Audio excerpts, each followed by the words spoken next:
Kalau perang sama kita kok Yahudi minta keberkatan, bertawasul dengan Nabi akhir zaman. Nabi siapa Nabi akhir zaman itu? Pas nanti damai-damai ditanya, siapa Nabi akhir zaman? Muhammad. Kapan datangnya? Ini sebentar lagi akan datang.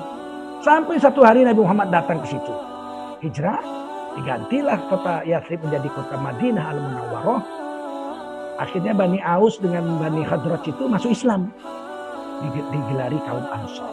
Sedangkan Yahudi hanya 10 orang. Kurang lebih ya pendetanya yang mau masuk Islam.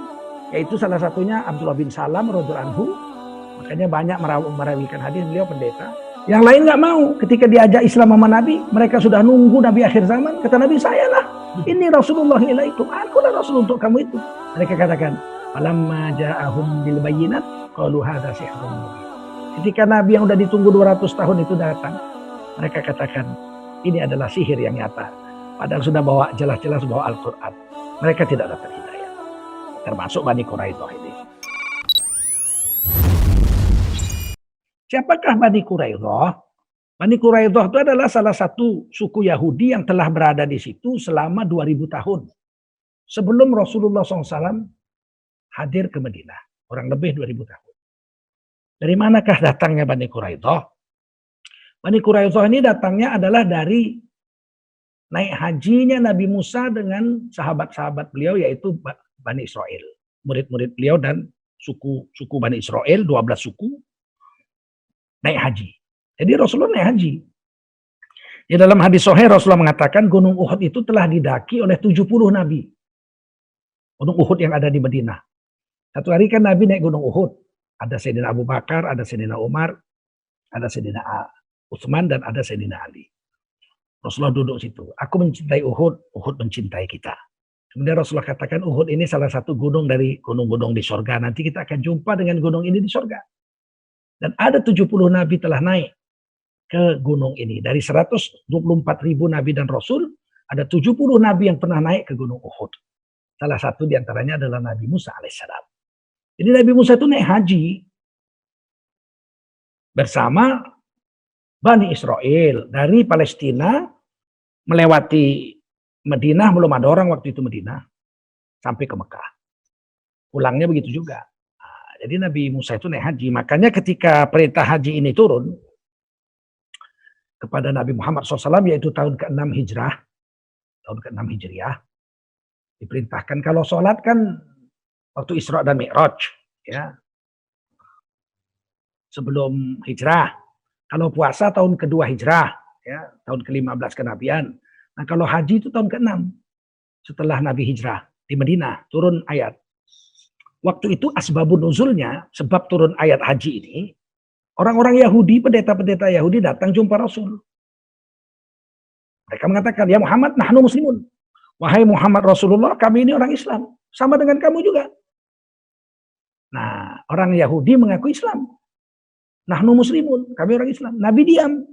Nabi tidak bilang tidak, kamu bukan orang Islam, enggak. Nabi bilang, oh iya kamu Islam, enggak juga. Nabi diam. Menyerahkan jawaban kepada Allah. Allah turunkan wahyu. Surah Al-Baqarah. Walillahi 'alan nasi hajjul baiti man istata'a ilaihi sabila. Enggak ada yang tahu ayat itu turun kecuali Nabi kan. Yahudi-Yahudi yang bilang kami orang Islam kan enggak tahu. Nabi dapat wahyu. Terus Nabi bacakan kepada Yahudi-Yahudi itu. Kalian Islam? Iya. Walillahi 'alan nasi hajjul baiti man istata'a ilaihi sabila.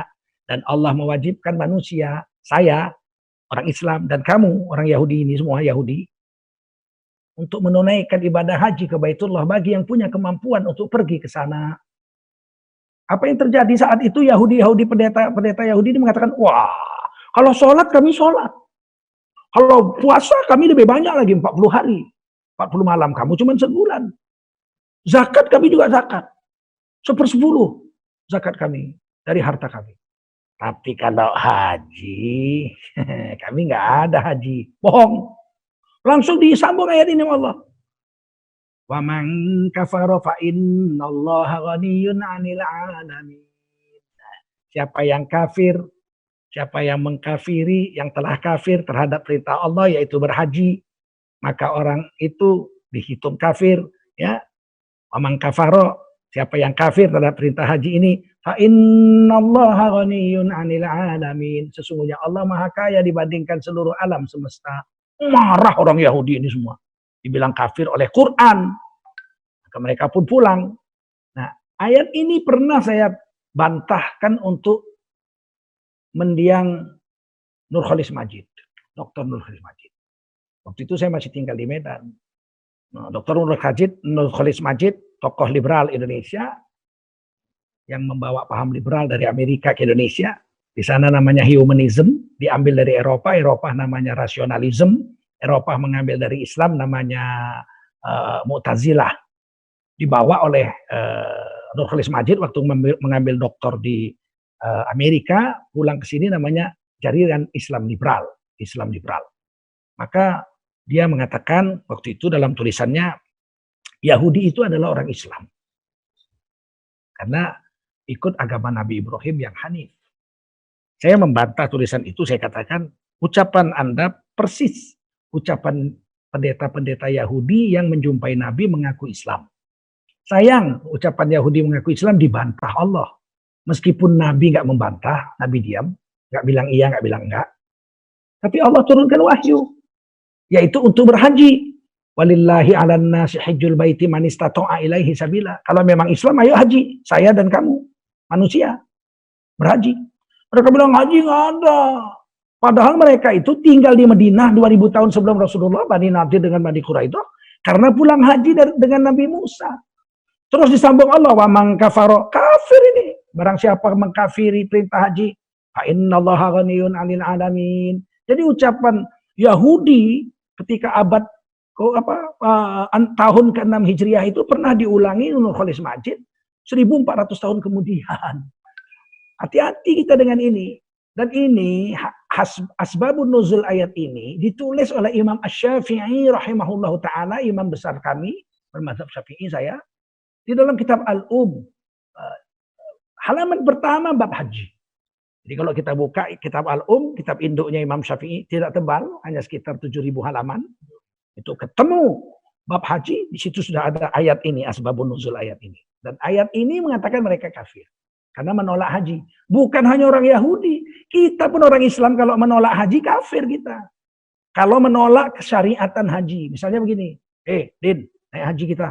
Kau kan orang kaya. Oh, sama saya haji nggak ada itu. Haji-hajian itu nggak ada. Itu tipu orang Arab.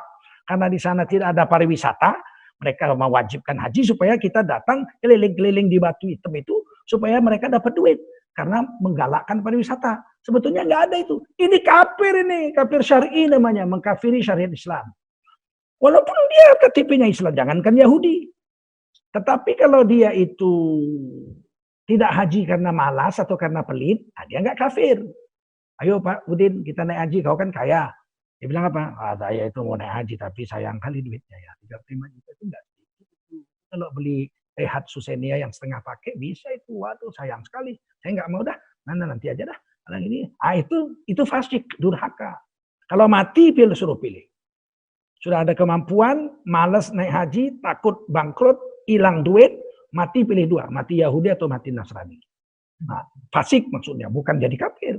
Tapi kalau tidak ada haji sama saya itu, nah itu kafir syar'i. Beda itu antara durhaka, haji sih wajib, tapi saya mau naik haji itu sayang duitnya. Itu fasik. Tapi kalau nggak ada haji-hajian sama saya, itu kafir. Nah, pulang haji itulah 12 suku Bani Israel singgah di satu tempat yang subur, pertengahan antara Mekah Palestina, belum ada namanya. Nabi Musa tinggal situ, naik gunung Uhud, berkemah beberapa hari, kemudian Nabi Musa berkhutbah. Saudara-saudara, saya tinggal di sini membawa kamu, karena saya berharap saya diangkat jadi Nabi akhir zaman, khatamun nabiyyin, Nabi penutup. Tapi sayang doa saya nggak diterima. Ternyata Nabi penutup itu dari golongan Bani Ismail, namanya Muhammad Rasulullah SAW. Jadi saya minta, ayo kita pulang, bongkar kemah, kita lanjutkan perjalanan pulang ke Palestina. Nabi akhir zaman itu akan turun di sini, di tempat ini. Tapi saya tidak diterima jadi Nabi penutup. Maka dua suku Bani Israel yang dari 12 suku itu berdiri. Ya Rasul Nabi Musa, izinkan kami tinggal di tempat ini. dengan anak keluarga kami. 2, Bani Nadir dengan Bani Quraidah. Maka saat itu Nabi Musa bertanya, untuk apa kamu tinggal sini? Oh, kami mau menunggu Nabi akhir zaman, khatamun nabiyyin itu, supaya kami bisa menjadi umatnya. Kata Nabi Musa, lama lagi, masih sekitar 2000-an tahun. Tidak apa, kalau kami nggak dapat ketemu Nabi itu, paling tidak anak cucu kami nanti bertemu dan menjadi pembela Nabi itu. Jadi pembela-pembela Nabi. Daripada kaum Ansor dia. Jadi kata Nabi Musa, ya kalau kamu mau tinggal, tinggallah. Maka tinggallah 2 suku, Bani Nadir dengan Bani Quraidah ini yang diceritakan Sayyidina Umar. Tinggal situ 2000 tahun. Maka tempat-tempat subur di kota itu sudah diambil Yahudi Bani Nadir dengan Bani Quraidah. Mereka menyebut kota itu Yathrib. Diberi nama Yathrib. Tidak ada orang Arab di situ, Yahudi aja 2 suku, Bani Nadir dengan Quraidah. Tapi kemudian 1000 tahun kemudian setelah Bani Nadir dengan Bani Quraidah ada di situ, jembatan bendungan Maghribi yang ada di Yaman jebol. Waktu itu orang Yaman berhasil membendung 7 gunung menjadi satu danau besar yang disebut bendungan Maghribi.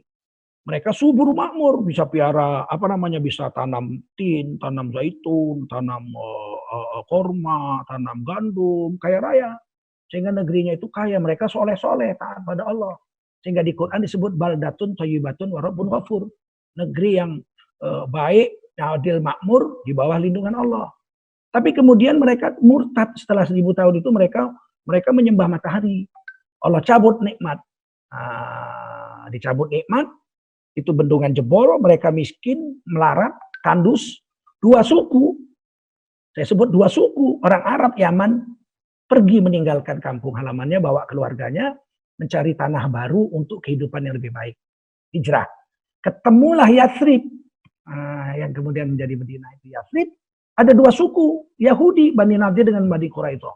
Mereka tinggal di situ, tinggal di tempat-tempat yang tidak subur. Karena wilayah subur sudah diambil Bani Nadir dengan Bani Quraidah untuk tanam korma, tanam anggur, dan sebagainya.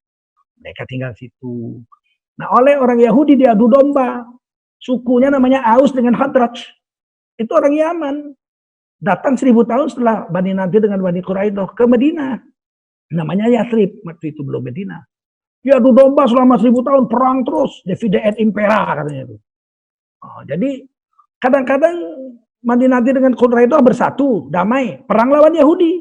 Kadang-kadang Nadir dan Quraidah itu Yahudi bersatu melawan Bani Aus dengan Quraidah, Aus dengan Khadraj. Kadang-kadang Aus dengan Khadraj perang terus-terusan. Kadang-kadang mereka damai ngelawan orang Yahudi. Kalau melawan Yahudi, Aus dengan Khadraj, itu Bani Nadir dengan Bani Quraidah berdoa, ya Allah menangkan kami terhadap orang-orang kafir dalam perang ini dengan keberkatan Nabi akhir zaman. Bibarokati khatamin nabiyyin. Dengan berkat Nabi akhir zaman. Jadi Aus dengan Khadraj itu udah dengar. Kalau perang sama kita kok Yahudi minta keberkatan, bertawassul dengan Nabi akhir zaman. Siapa Nabi akhir zaman itu? Pas nanti damai-damai ditanya, siapa Nabi akhir zaman? Muhammad. Kapan datangnya? Oh, dari zaman Nabi Musa 2000 tahun kami tunggu. Tapi sebentar lagi akan datang. Ya sebentar laginya masih 1000 tahun. Sampai satu hari Nabi Muhammad datang ke situ. Hijrah, digantilah kota Yathrib menjadi kota Madinah Al-Munawwarah. Akhirnya Bani Aus dengan Bani Khadraj itu masuk Islam. Digelari kaum Ansor. Sedangkan Yahudi hanya 10 orang. Kurang lebih ya pendetanya yang mau masuk Islam. Yaitu salah satunya Abdullah bin Salam radhiyallahu anhu. Makanya banyak merawikan hadis beliau pendeta. Yang lain nggak mau. Ketika diajak Islam sama Nabi, mereka sudah nunggu Nabi akhir zaman. Kata Nabi, saya lah. Ini Rasulullah ilaikum. Akulah Rasul untuk kamu itu. Mereka katakan, falamma ja'ahum bil bayyinat qalu hadza sihrun mubin. Ketika Nabi yang udah ditunggu 200 tahun itu datang, mereka katakan, ini adalah sihir yang nyata. Padahal sudah bawa jelas-jelas bawa Al-Qur'an. Mereka tidak dapat hidayah. Termasuk Bani Quraidah ini. Mereka punya kitab namanya kitab Taurat. Ya Allah ya Basir, ya Sami'u ya Alim, ya Hayyu ya Qayyum birahmatika astaghith. Assalamualaikum warahmatullahi wabarakatuh. Kaum muslimin muslimat dimanapun Anda berada, mari kita bantu dan sokong perjuangan dakwah pendidikan, dan santunan duafa kaum yang lemah dan orang-orang miskin yang dikelola oleh Yayasan Barokah Sumatera Utara melalui rekening Bank Syariah Mandiri nomor rekening 762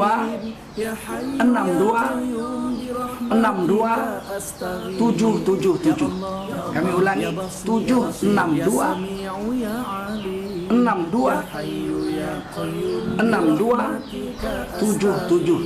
Insya Allah sekecil apapun yang Anda dermakan bermanfaat untuk kepentingan agama kita dan kepentingan kekuatan dakwah dan pendidikan Islam di Sumatera Utara, di Medan, dan umumnya di seluruh negara Kesatuan Republik Indonesia. Saya Zulkarnain, Ketua Yayasan Barokah Sumatera Utara, mengucapkan terima kasih.